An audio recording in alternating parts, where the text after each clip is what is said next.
Opening sequence. History doesn't always tell the whole story. We grow up believing the War of 1812 was simple. Napoleon invades Russia, Moscow burns, winter crushes the French army, the Russians triumph. It's a clean, heroic, almost cinematic tale. But tonight, we step into a world where the official version begins to crack, where medals, monuments, and letters from Napoleon himself whisper a different truth, a truth so strange it feels impossible. What if Napoleon never intended to destroy Russia? What if he believed he was fighting a completely different power, one erased from our maps? Welcome to the mystery of the lost empire. The familiar myth.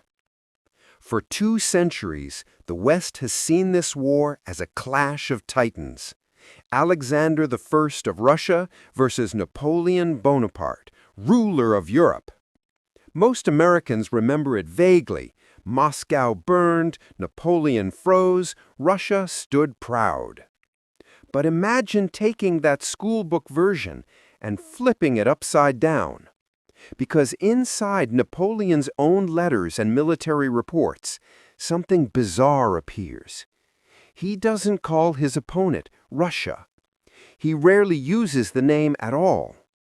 Instead, he writes about Muscovy, Tartary, Asiatic lands, as if he's marching into a forgotten civilization from a fantasy novel.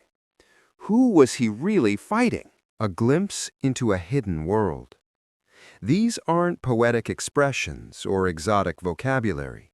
They appear in official documents, military dispatches, and maps.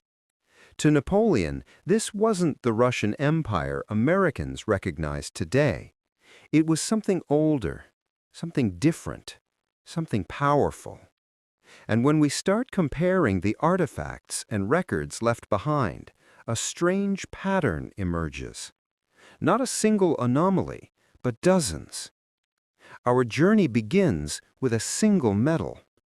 A medal that should not exist. The medal that breaks history. 1912. The Russian Empire celebrates the 100th anniversary of its supposed victory over Napoleon. Exhibitions fill Moscow. Paintings, uniforms, diaries, and medals. On the website of the Russian State Library, one commemorative plaquette stands out. On the front, the profiles of Alexander I and Napoleon.